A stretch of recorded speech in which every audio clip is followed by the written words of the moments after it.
25 अक्टूबर को लगेगा साल का आखिरी सूर्य ग्रहण, यानी कि दीपावली पर रहेगा सूर्य ग्रहण का साया।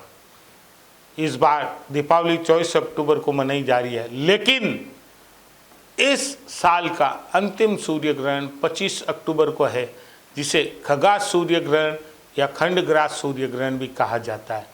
सबसे बड़ी बात, यह सूर्य ग्रहण वलयाकार सूर्य ग्रहण है और श्रीनगर, जम्मू, जालंधर में ये पूर्ण रूप से सूर्य ग्रहण दिखाई देगा।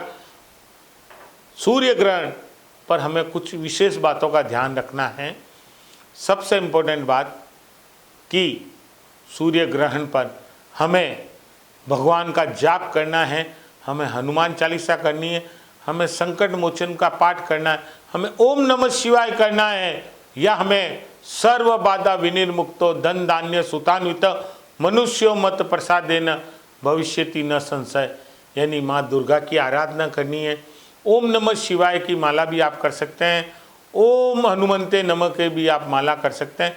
लेकिन सूर्य ग्रहण का जो भूमंडल पर जो शुभारंभ या जो आरंभ होगा वह दोपहर 2:29 से होगा और सूर्य ग्रहण की समाप्ति 6:32 पर होगी।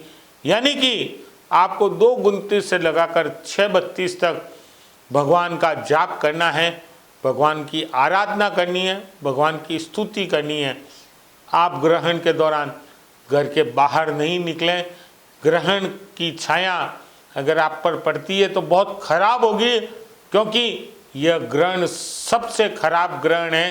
ज्योतिष की माने तो ये सबसे खराब ग्रहण है। इस कारण आपको यह सलाह दी जाती है कि आप अपने घरों में रहें।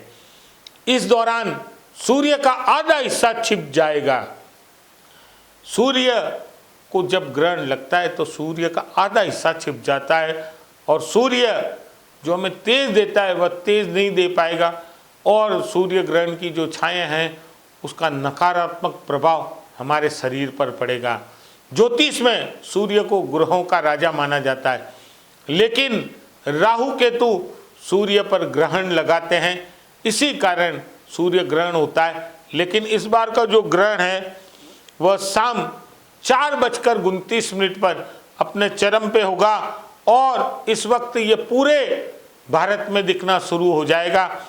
खासकर लेह, लद्दाख, जम्मू कश्मीर, पंजाब, जयपुर, जोधपुर, काफ़ी जगह ये दिखाई देगा। लेकिन आप सबको इस ग्रहण से बचना है, आपको ग्रहण नहीं देखना है। और वहीं अरुणाचल प्रदेश, आसाम, मिजोरम, गुजरात में ये कम दिखाई देगा, लेकिन इसका प्रभाव व्यापक रूप से होगा। इस कारण इस ग्रहण से आप बचें और हो सकता है जहाँ तक आप ग्रहण में घरों में ही रहें, बाहर नहीं निकलें।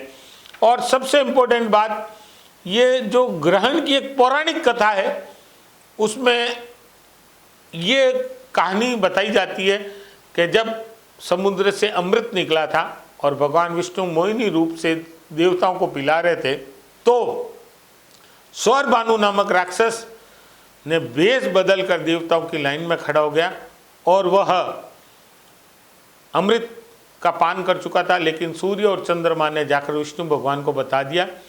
विष्णु भगवान ने जब सुदर्शन चक्र चलाया तो उसके 2 हिस्से हो गए और सौरभानु नामक राक्षस 2 हिस्सों में बढ़ गया। एक हिस्सा राहु कहलाया और एक हिस्सा केतु कहलाया। सौरभानु राक्षस को ये लगता है कि सूर्य और चंद्रमा के कारण उसका शरीर 2 हिस्सों में बढ़ गया, तो हमेशा सूर्य और चंद्रमा को खाने का प्रयास करता है। इसी कारण ज्योतिष के हिसाब से सूर्य ग्रहण और चंद्र ग्रहण होता है। सूर्य ग्रहण का जो प्रभाव है वह बड़ा व्यापक है और इसके कारण हमें घर में ही रहना होगा, भगवान का जाप करना होगा, खान पान से आप परहेज रखें, बूढ़े बच्चे बीमार ग्रहण से दूर रहें, गर्भवती महिलाएं विशेषकर ग्रहण के समय ध्यान रखें कि उन पर ग्रहण का किसी प्रकार का प्रभाव या उसकी छाया नहीं पड़े।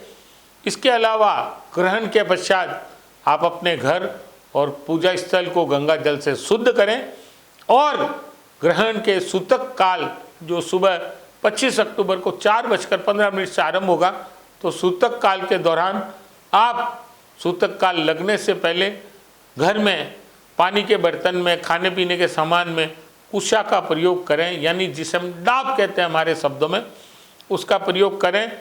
और सबसे बड़ी बात, जो सूर्य ग्रहण है वह कब आरंभ होगा, कब समाप्त होगा, ये हम सब के लिए जानने का बहुत जो है वो चिंतनीय है, क्योंकि हम लोग इसके द्वारा उस समय का हम भगवान का जाप करके सदुपयोग करेंगे।